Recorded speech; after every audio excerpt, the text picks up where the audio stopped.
Nesta reportagem você vai saber de coisas referente à Venezuela que muitos brasileiros e até os próprios venezuelanos ainda não sabem. O que levou a Venezuela a se tornar o caos como está? Quais são as forças externas que estão regendo sobre aquele governo? Você vai saber agora o que o povo da Venezuela atraiu para si por intermédio de Chávez e Nicolás Maduro. São revelações surpreendentes de venezuelanos que viveram e estão vivendo na pele uma realidade que o mundo desconhece. Acompanhe esta reportagem, tenha bom ânimo, fique atento, não deixe de ver até o final e você vai se surpreender com as revelações dos venezuelanos que estão vivendo o momento mais tenso que uma nação pode estar vivendo nesta época moderna.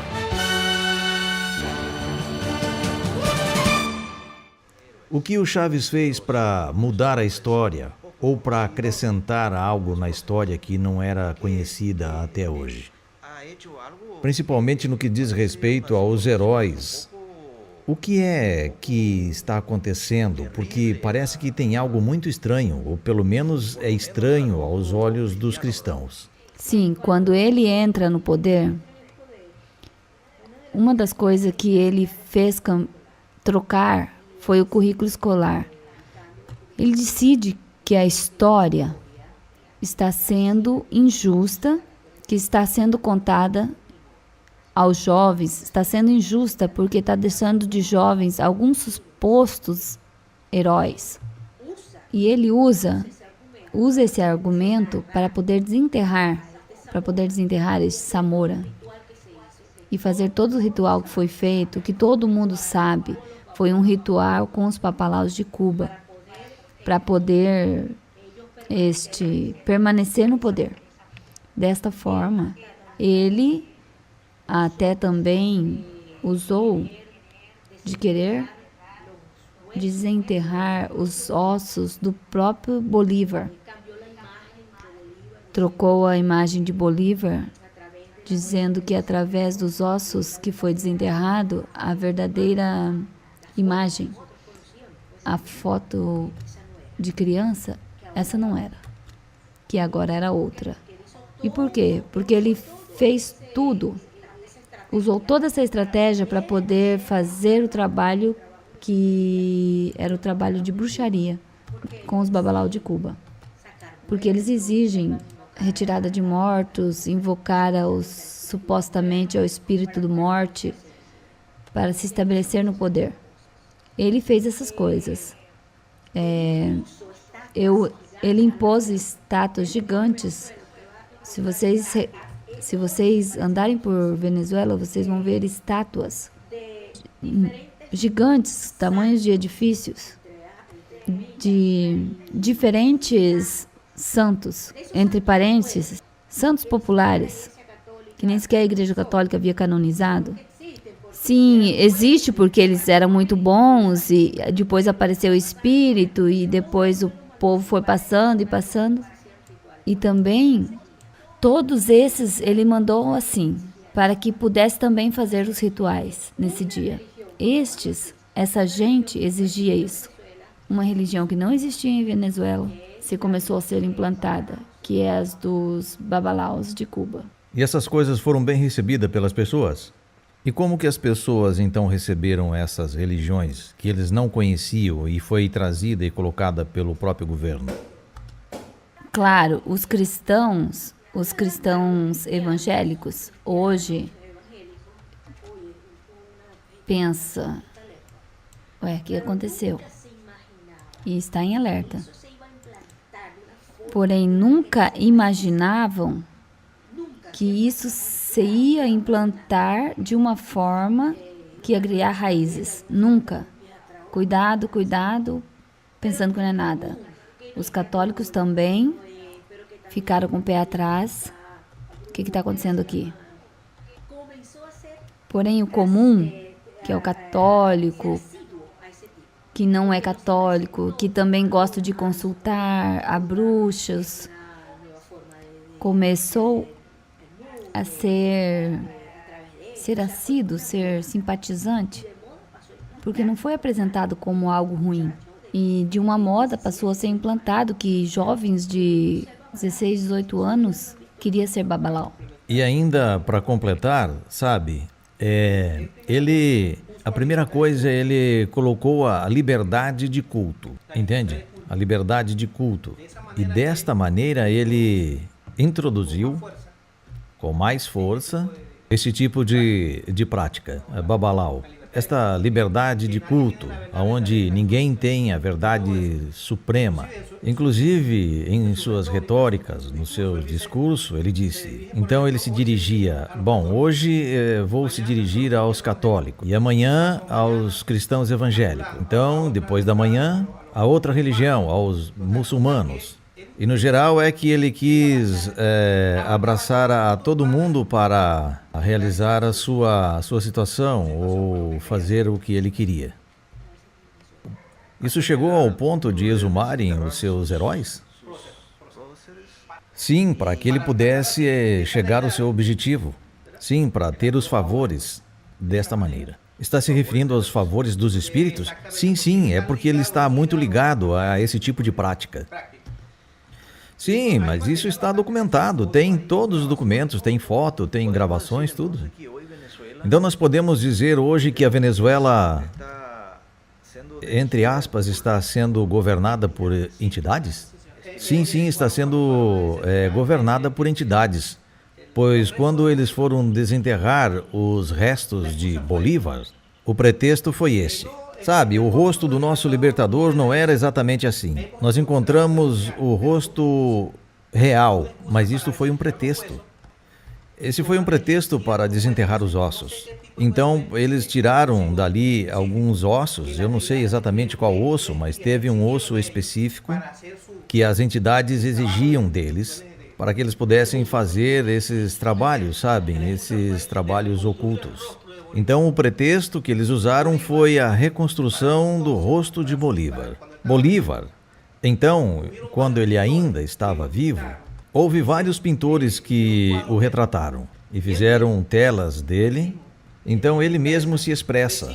Me sinto como se eu estivesse 100 anos. Foi ele quem disse isso quando ele estava doente. Foi um amigo dele, um pintor, que pintou isto.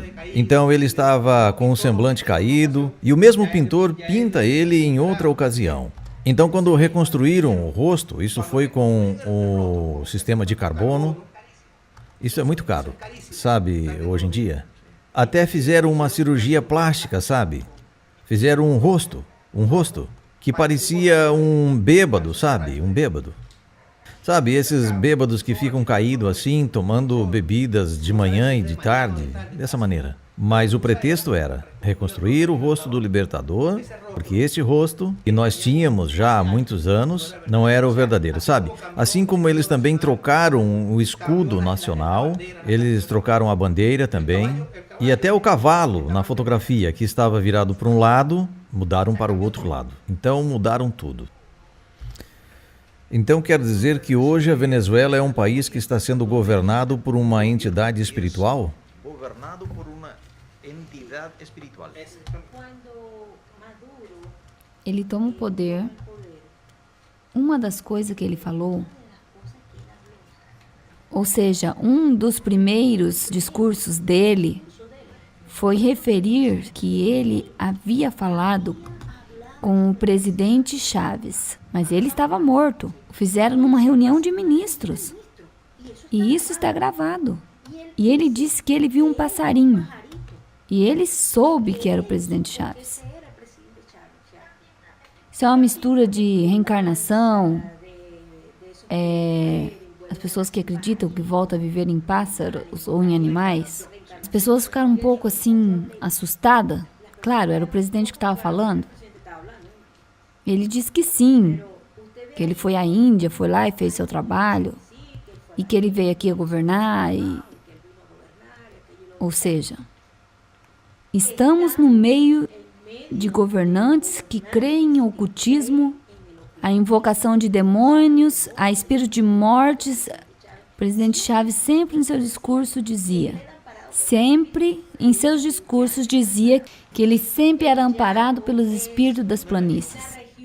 Una planicie que en Venezuela existe, donde se cría ganado y todo lo demás, y se le llama llano. Como si las pampas así argentinas, así.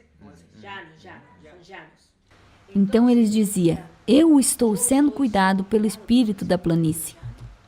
Em seus discursos sérios do presidente, ele dizia isso sobre os espíritos, espírito não sei o quê. Ele sempre reafirmou isso, sempre disse. E agora o ex-presidente Maduro. Ele é o seu filho. O Maduro sempre diz: eu sou o filho de Chávez. Maduro sempre diz isso. Então isso é uma herança, é uma cadeia, é uma herança de bruxaria, sabe? E isso acaba voltando novamente, ele acaba retornando.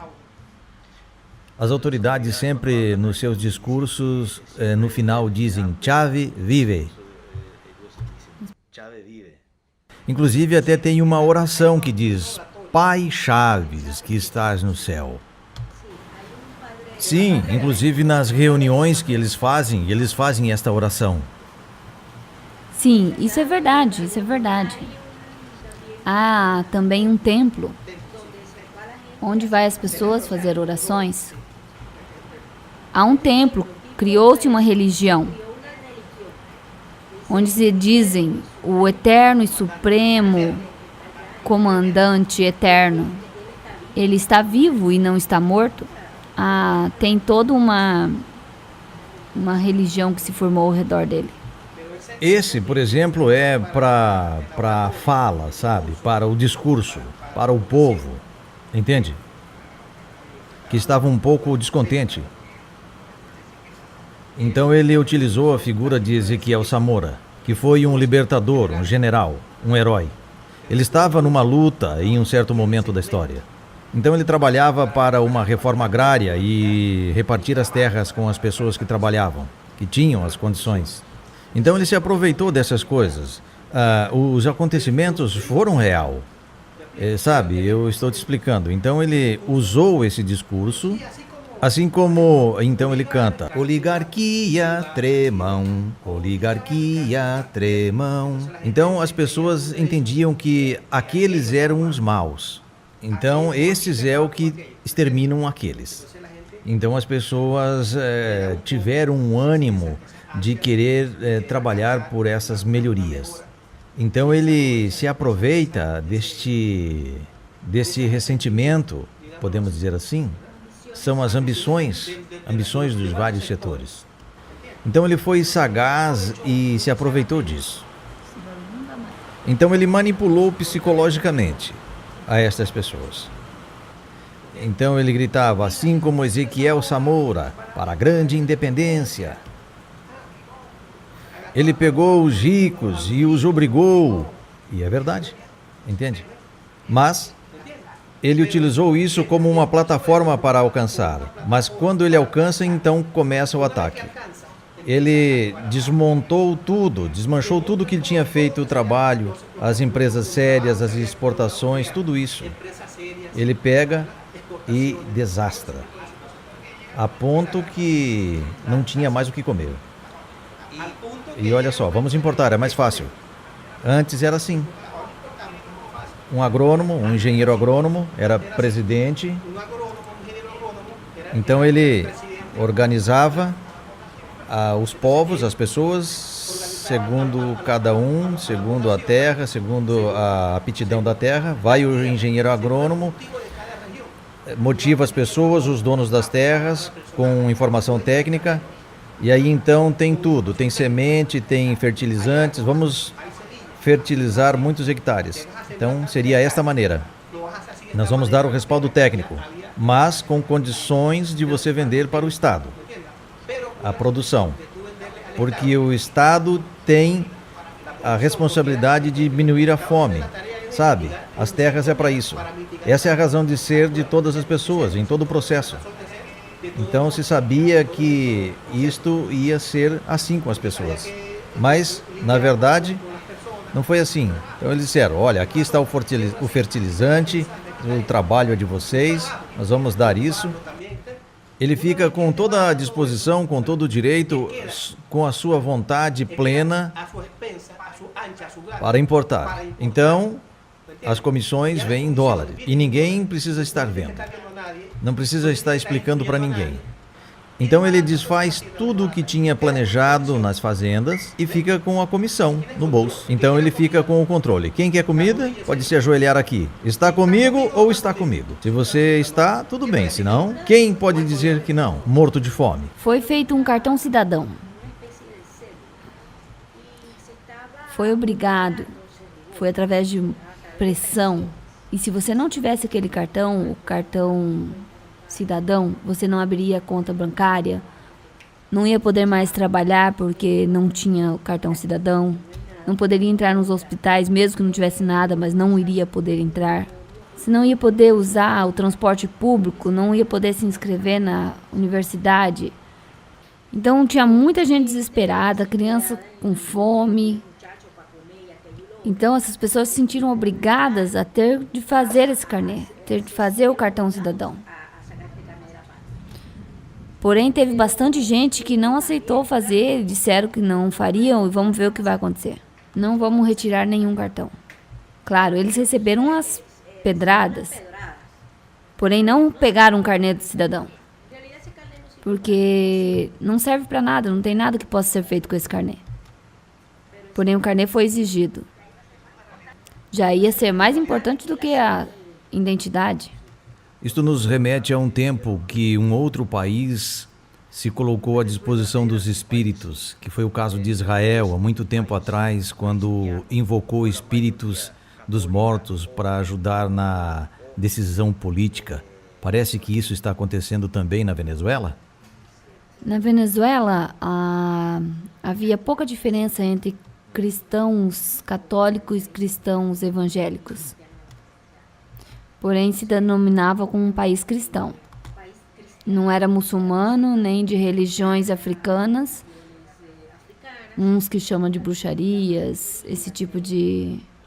Era cristão. Assim como eu aprendi qual que é o seu país, qual que é a sua religião, é cristã. Incluía aos evangélicos e aos católicos. Então, isso foi forte. Estamos enfrentando uma potestade que foi implantada. Os que creem nas guerras espirituais têm tido que lutar, como os pastores, os amigos. Quando eu converso com eles, é uma guerra espiritual. Não é porque somente nos tiraram o pão. Este espírito está dominando a mente das pessoas.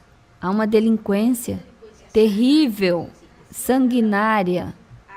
Não é a delinquência sana, não existe. Alguém que pega um revólver e atira e rouba. Mas é algo que se transformou tipo em coisas de filme. Tipo filme de terror mesmo. Chega, matam para roubar um celular. Matam de forma cruel. Coisas de demônio mesmo. Não somente a falta de alimento, de formas de ir ao hospital, de formas de encontrar escolas. É um espírito, uma potestade que está dominando até o ânimo das pessoas. O estado do ânimo das pessoas. Os pastores estão numa luta ferrenha de orar e ter que se manter firme. Irmã Mariela, eu não posso sair daqui, porque se eu for, eles se suicidam. Eu tenho que estar ali, visitando, dizendo que Deus é maior, que nós vamos sair disso. Porém, quando vamos orar, a gente sente uma potestade. Está lutando contra um gigante, está atirando pedras.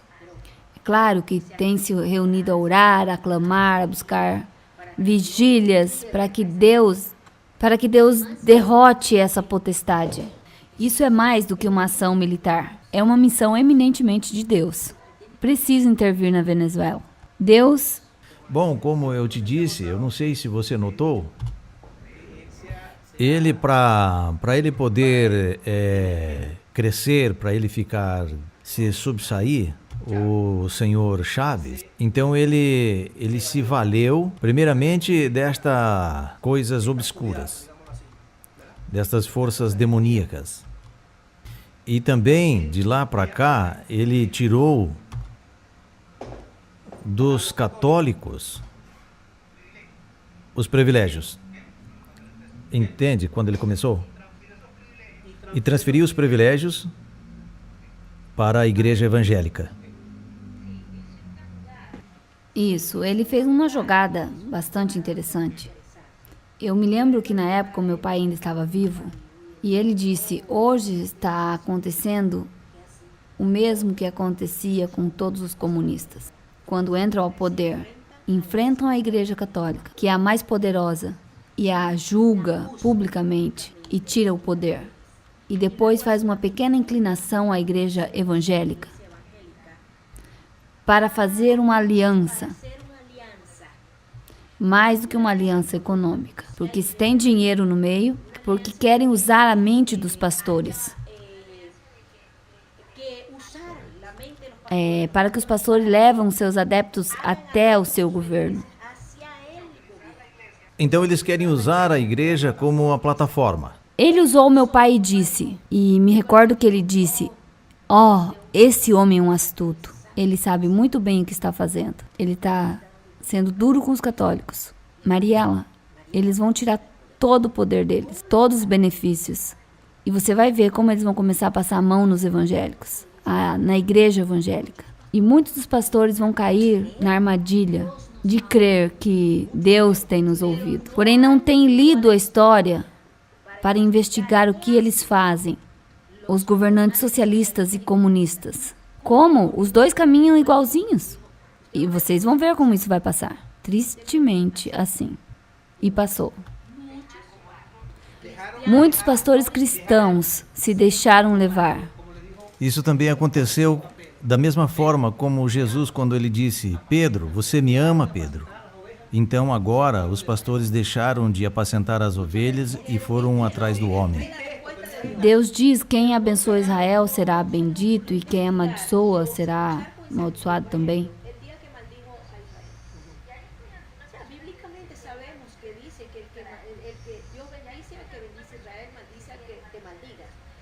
Se eu estou diante de uma pessoa que maldiz desde as suas entranhas, assim foi que ele disse.